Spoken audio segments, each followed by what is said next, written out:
هنعمل ايه يا حلوين وهنبتدي بايه؟ انا هبتدي بالسمسمية معاكم. عبارة عن ايه؟ مج وربع من السكر، مج وربع، وعلى حسب ما انت عايزه الحاجه مسكره، بس انا برشح مج وربع، ومج الا ربع من الميه. تمام.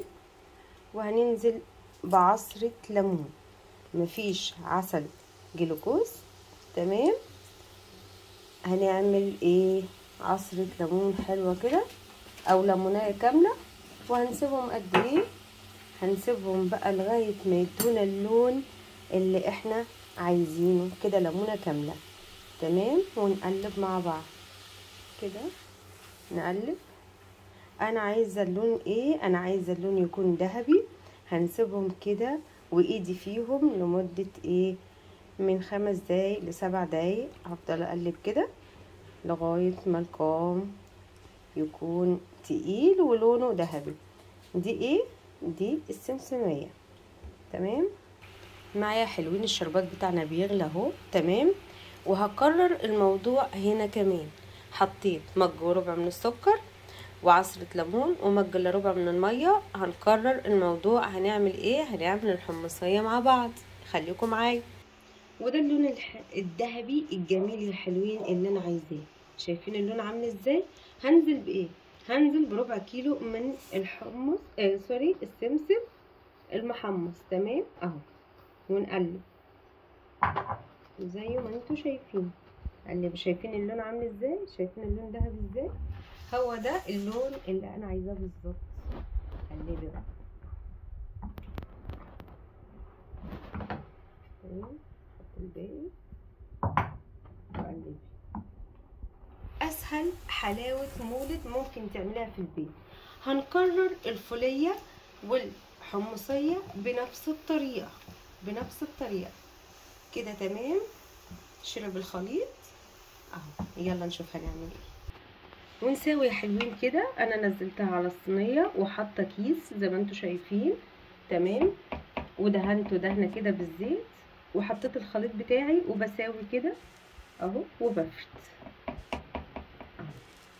تبرد حاجه بسيطه خالص، ما نسيبهاش لما تبرد خالص عشان اعرف اقطعها. يعني بعد ما ننزلها كده ونفردها هنقطع على طول مع بعض. ليه؟ عشان ما تنشفش مننا وما نعرفش نقطعها. بصوا سهله جدا جدا. بروح اجيب علبه الحلاوه بمبلغ وقدره. تمام. طب ما نعملها في البيت. هعمل الحمصيه وهوريها لكم برده والفوليه ونشوف مع بعض، بس هنقطعها مع بعض دي الاول. يلا بينا. بص بقى يا ست الكل، قطعيها زي ما انت عايزه، زي ما انت حابه. قطعي، تقطعي كده رفيع. تمام.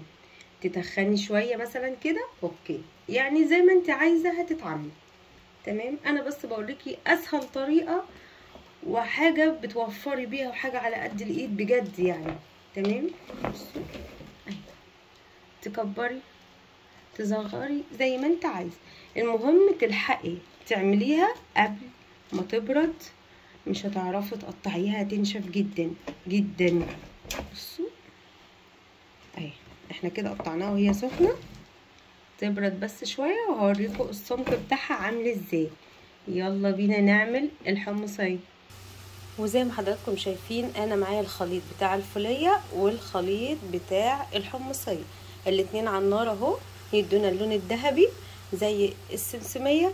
وهنفرد مع بعض، وزي ما عملنا في السمسميه هنعمل في الفوليه وفي الحمصيه. اسهل موضوع ممكن تعمليه، اسهل حلاوه مولد ممكن تعمليها، ما بتاخدش وقت خالص خالص، وموضوعها سهل وبسيط جدا جدا. حلاوه زمان عروسه حصان. بصوا بصوا عامله الشكل، بصوا شكله تحفه تحفه. الفوليه بصوا عامله ازاي. قطعيها بالطريقه اللي تعجبك. تمام. عملنا سمسميه، عملنا الحمصيه، عملنا الفوليه بمقادير واحده، بمقادير واحده، بس كل حاجه لوحديها. تمام. اول ما بتنزلها من على النار بتسيبيها تبرد دقيقتين وبتقطعها على طول عشان ما تنشفش مننا. الحمصيه بصوا عامله ازاي، والسمسميه تحفه بجد تحفه. اعملوها وجربوها. كل سنه وانتم طيبين. متنسوش في اللايك والشير وفعلوا الجرس عشان يوصلكم كل جديد، وبالهنا والشفا.